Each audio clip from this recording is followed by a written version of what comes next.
welcome everybody. Just before I actually get started properly, there's going to be, just want to go through a few of the rules and things, the way that this is going to work. There will be a Q&A section at the end. There's a box for you to ask questions in. Please put them in there and we'll review them as we get to that point, because we want to be able to run through this chat and this webinar without those interruptions, and we'll handle them at the end. And we are, of course, recording this, which will then go out to everybody at the end. So first, foremost, welcome in everybody. I'm going to stop sharing and we'll go straight back to me over here. And so welcome in. Thanks for joining us all today. So we're going to be diving into quite an important topic, obviously, in this landscape, which is, Antiban, etc. And today I'm joined by two key members of Zyte's Antiban team, Evgeny and Ionut, and I am John, the Developer Engagement Manager here at Zyte. So we'll be looking at some of the key challenges in bot detection, how the technology's changed, and we'll hopefully share some things with you that you can take away and implement into your own projects as we go forward. So Evgeny and Ionut, welcome in. So the first thing I want to talk about is what's really changed in this landscape over the last few years or so? Anything notable? And that's an open question to either of you. Hello, thank you. So first, I can talk that because we fight between bots and anti-bots still going on, and it's starts to be more complex for both sides. We can see it's going to vendors. So now we can see not all website can create their own anti-bot systems, and we can see now we can see some specific vendors like, and it's also maybe different for different regions. So we can see distribution and specific bot vendors for specific regions. Also, we can see new interesting challenges from vendors from Asia, for example. So before this, it usually vendors from United States, Europe, and now we can see new vendors from Asia. Ionut, do you want to add anything else? Yes, hello. First, regarding the websites from Asia, there are also some custom anti-bots depending on the website. On the biggest website, we can see custom solutions which are including custom Captchas, which are not from commercial anti-bot, but in-house solutions, which are getting more and more complex. And there's surely a trend on the big websites to invest in the anti-bot tools and in-house techniques. That seems like quite a shift to in-house things rather than using off-the-shelf. Is that because of the nature of the websites, or is it simply because of the growth in the scraping industry, do you think? Might be the growth, but also it's, if you are a big website, it's probably a better way to invest in your own capabilities, because our efforts basically will go towards the commercial anti-bots first, because they have multiple websites protected. So the effort that we put into bypass anti-bots, it's mostly also on the commercial anti-bots, but we try to also understand what are the biggest websites with the custom solutions in place. Yeah. You mentioned Captchas. Has there been a shift in the way that Captchas have been working? I know historically it's been, just sort of like a box to tick or maybe some text. I know it's moved along quite a lot. I should imagine that there's quite a lot of new technology in that space as well. Yes, Captchas also are evolving very rapidly, meaning it's not only the simple interactions like text inputs or sliders, there are different ways to for the captchas to determine that there's a real user behind it. Yeah, I leave Evgeny with some other stuff here. Yeah, thank you. So yeah, first we can see different challenges like extra rotation or maybe some compute close to computer games, but the general thing is usually captcha has few different layers. Almost all good captchas has few layers. So, and first layer you usually see it's something like challenge for user, like scroll something, click to something, etc. But behind this, where I usually big fingerprint stuff, JavaScript fingerprint that usually collects huge count of sensors from browser, and it's used by Antibot to understand its real user, and also they also collect dynamic stuff like mouse movements, speed of this, etc., to clarify its real user. So it's not just simple I'm a challenge or something like this. Yeah, that's interesting. So can you talk a little bit more about how the JavaScript tests work? You know, because obviously once you go to that page, the JavaScript script runs on your browser and collects certain information. Is that correct? Yeah. Web browser provides too many different APIs, and it can use for test to clarify user is not bot, and also it can use to identify user. So it's a little bit another industry, but it's fingerprinting, JavaScript fingerprinting that allows to identify users if they doesn't allow cookies or something like this. So all these techniques can collect some data that usually amazing. For example, it's possible to collect battery level of laptop, Bluetooth stuff, uh, and something like this, web video card name and something like this. Yeah. Does it surprise you how much information can be gathered? I mean, all the way down to things like the fonts as well. And also one thing that I found was really interesting was they can compare the time zone from the browser location and the time zone to the IP location. Are there any other really odd ones that can be picked up that can be used to determine what the user is? Well, there are thousands of fingerprints that they can collect. Uh, so the web API is pretty extensive, meaning that one small information can be detectable, like location and language, as you mentioned. So if you're not careful and you try to mimic a real user, it will be possible to give away fingerprints that don't match, meaning the IP maybe it's from some location and your browser local language can give you away. So it's a lot of, including mouse movements, for example, to answer your question, can be also collected and determine if you're a real user or not. Yeah. I find that just astounding that even the mouse movements can be tracked. Go on, Evgeny.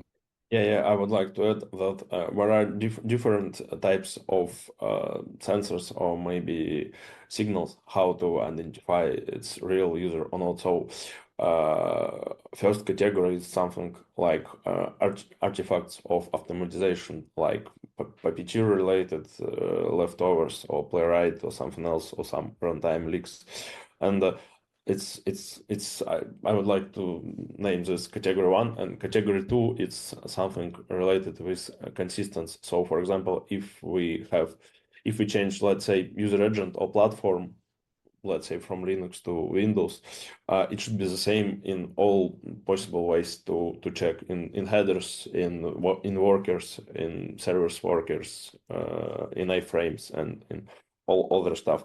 And also, there are some possible ways how to indirectly identify, let's say, platform. So, for example, by collection of fonts. So, browser can analyze fonts, can check if some fonts exist in system, if not, and by the set, JavaScript can predict what's operation system on browser.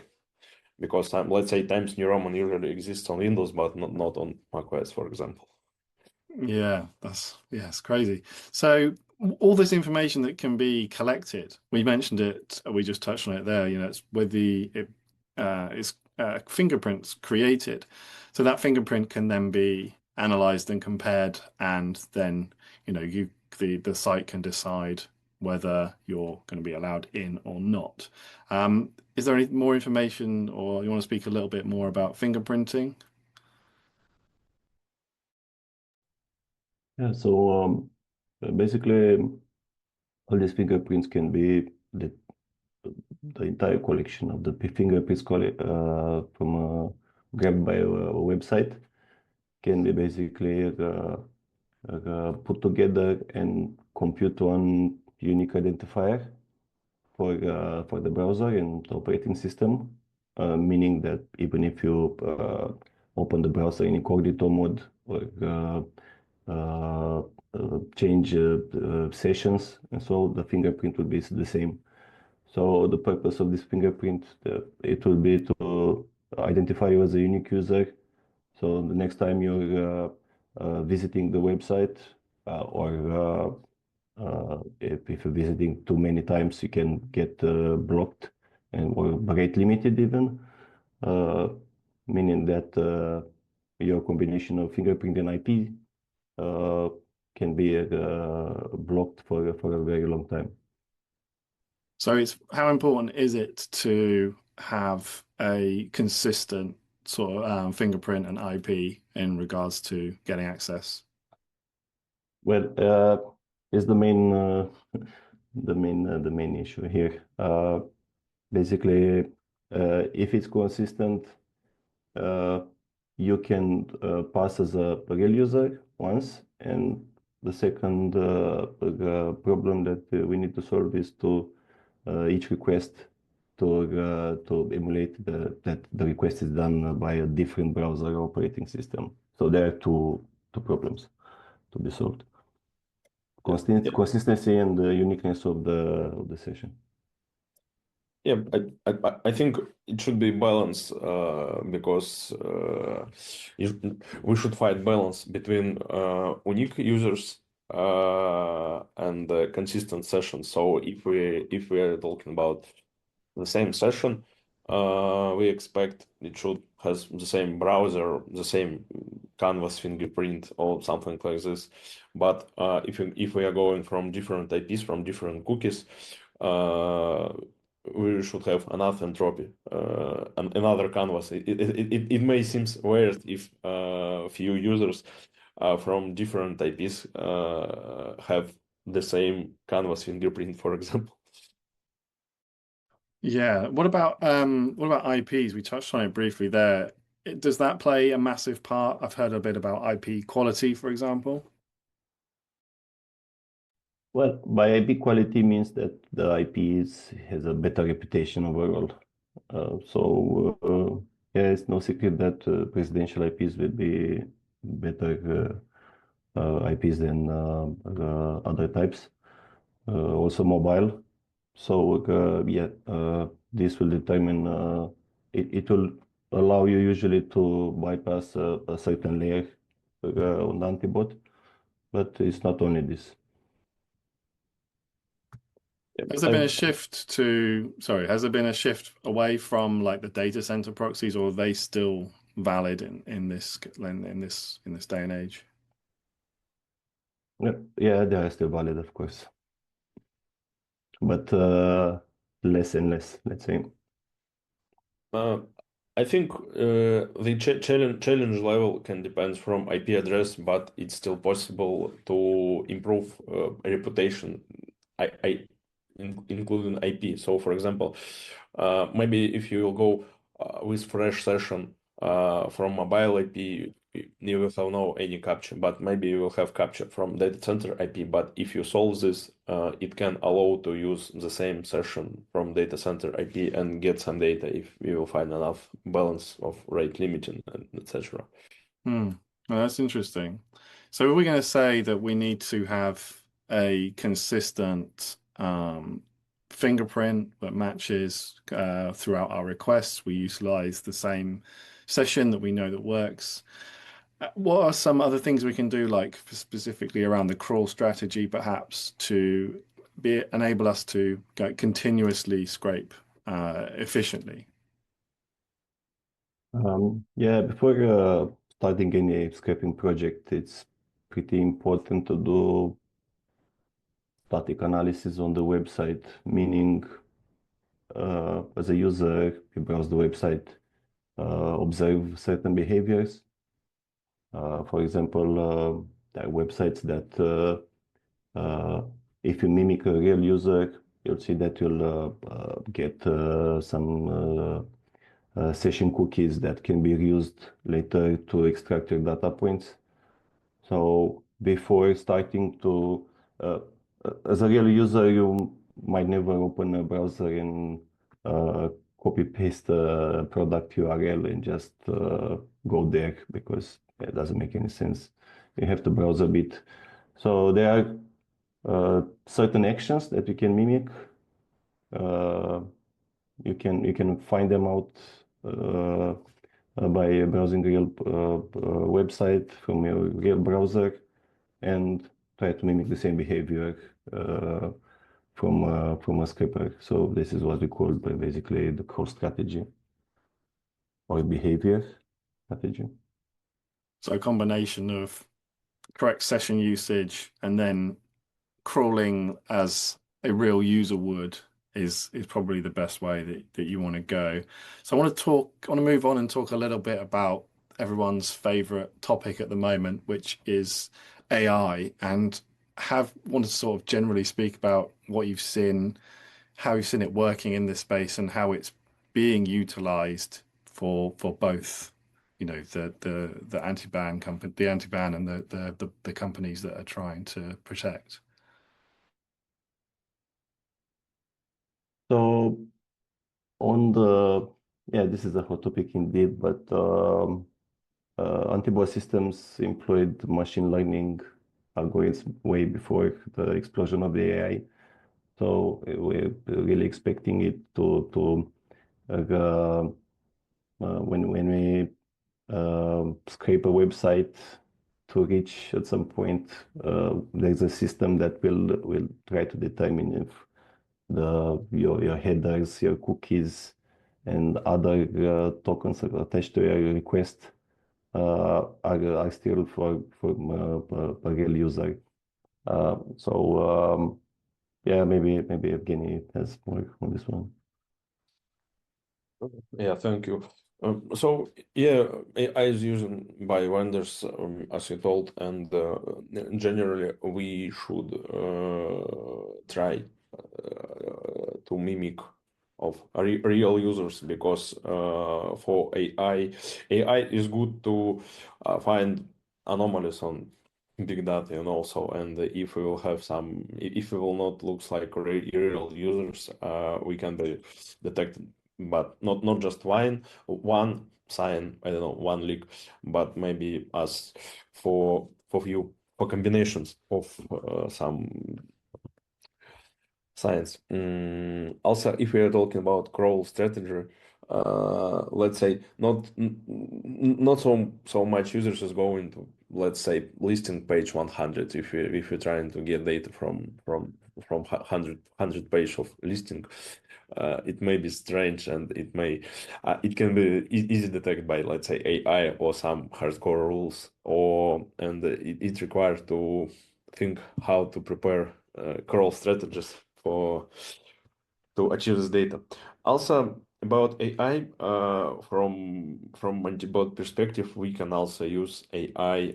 It can help us to, for example, it can help to identify, analyze JavaScript code from time to time, maybe help with deobfuscate some JavaScript code or find and better understand some logic related with cryptography, encryption, decryption, etc. Where do you often see the JavaScript obfuscation then? Is it in the scripts that are combined with the Captchas, or is it somewhere else?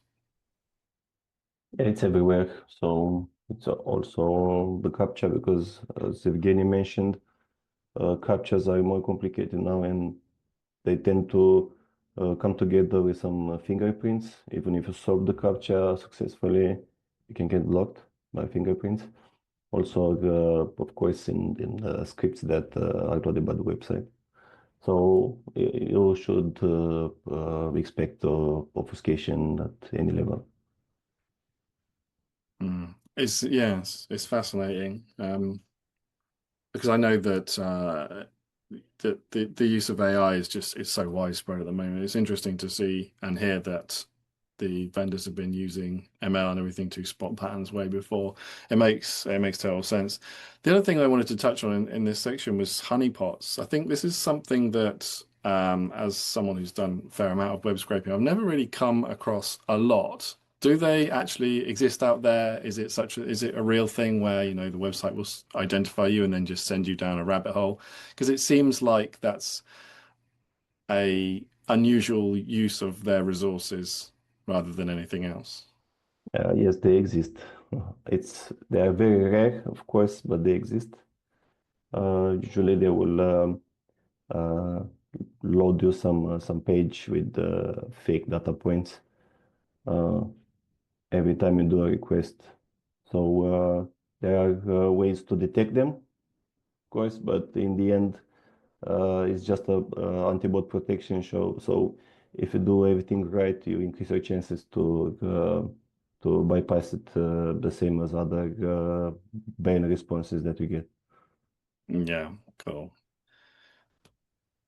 So as an example, how to detect it, uh, if it's not correctly implemented, it will show for the same page different results every time you visit it. So you can create a monitor for this one. Yeah, I think it's not so popular because it might has risks about no, for website. So, for example, I'm talking about false positive results. So, if by some reasons you think, if you're, let's say, e-commerce website and you think your current request is bot, you can provide ban or captcha, and you can just lost this user, right? If it's false positive. But if you show honeypot and let's say if you show incorrect price and if it's real user, it may have some extra risks because he can try to order by incorrect price or something like this. It does seem like quite a risky strategy. So I want to move on to like the last, probably the last section where I really want to sort of try and offer up some advice for people that are sort of scraping at home, various different levels. So I guess the first thing that I've picked up from this is to implement a better crawl strategy. So it'd be really cool if you wouldn't mind just sort of summarizing how that looks for, people that are scraping at home or maybe getting into it or are finding that they're coming up against these anti-bot a lot now. Yeah, first you have to determine what kind of protection they on the website. You can use different tools like browser extensions to basically show you. It will detect from certain headers and request types and so on what anti-bot is employed by the website. Also, it's important to correctly determine the types of ban. If you have if your IP is blocked by using data center IP, it will be some type of ban. If let's say you move up to a residential IP and you get some captcha, and so on. So overall, the anti-bot protection it's expected to have multiple types of protections altogether in layers. If you solve one, you can move to the next one and so on. Also, what is important is to determine the size of your scrape. Are you trying to get a few thousand data points, or you're trying to get millions? So if you scale up, the things will overcomplicate in regard to your IP pool and stuff like that. So it's important to determine from the start what is your objective, and if you scroll a smaller number of URLs, you have a better chance to just go. But if there are millions, it will get complicated. It's that age-old problem with web scraping is scaling it up. That's always Yep. going to be the hardest part. So if we start to implement better crawling strategies and really think about the sites that we are trying to extract the data from, what can we do about making sure that we have a good fingerprint that's going to get us that initial access that we need? So the initial access will be, let's try to see what it works. So if you're at home, let's see what it works. It's a different paradigm from traditional software engineering, where you want to automate some stuff. Basically, you put your computer to work. In this case, your software should mimic the real user and not the other way around. So if you want to get a better fingerprint, start using your browser and see what it works in your browser. Sure, why not? Even if you determine that some cookie or some header is very important, try to reuse it, even if it's with a different session. It's possible, as Evgeny said, to basically whitelist your session and reuse it a few times, as long as it allows you. So if you basically determine and understand how the fingerprint is collected in a form of headers or cookies, you are one step closer to automate the entire thing. Excellent. Evgeny, do you have anything you want to add to that? Yeah, maybe it would be good to remember about different layers and levels of fingerprinting. So, for example, if you try to reuse sessions without browser, should remember about TLS fingerprint. It's required for some vendors, maybe not for all. And basic requirements is trying to looks like real users. So does this pattern looks similar like with real users, and just try to think about this on all layers of fingerprinting and requests. Yeah. Cool. Well, thank you very much. I think we're going to move on to, we just have one question, which I think is a good one to answer. And so yeah, we'll move on to the Q&A section for the moment. So I have a question here is, what would you say is the biggest challenge for industry scale web scraping right now? For me, I guess that is, like we were talking about, the consistency and the fingerprint and making use of the sessions properly. But maybe you guys have a better answer than that than I will. The biggest challenge for scale web scraping right now.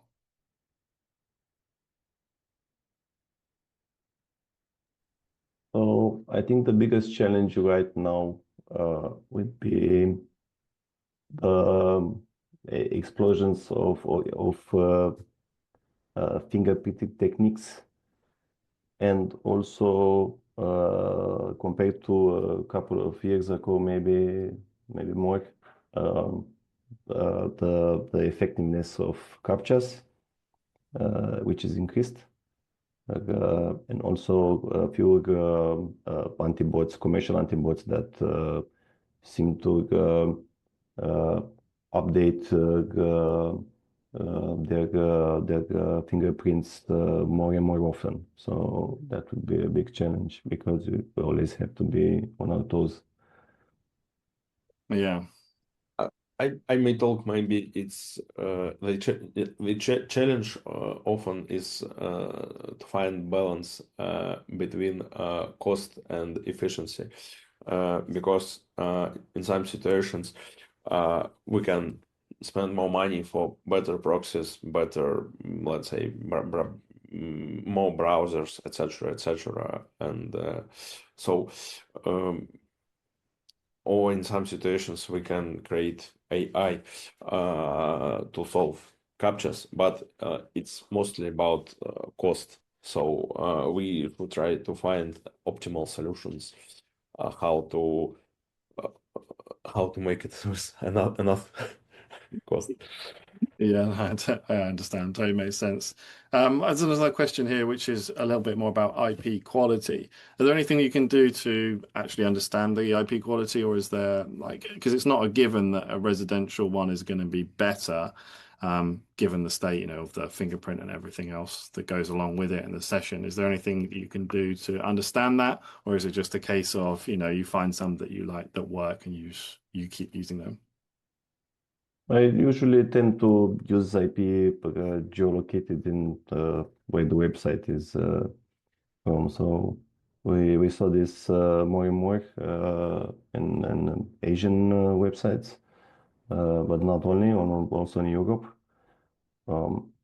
So pretty much if it works, yeah, you can move on. Also, you can determine, for example, if the IP that you're using, the proxy IP that you're using, if it's a part of a bigger subnet or IS, and you can see even from the antibot, the conventional antibot tools that will determine the quality of the entire IS, which is percentage of bots versus real users.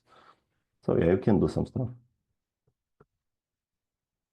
Cool. Well, thank you very much. I think we've just about run out of time now. So, gentlemen, thank you very much for your insights into this, and yeah, very much appreciated. We've done the questions section, so I just want to share with everybody.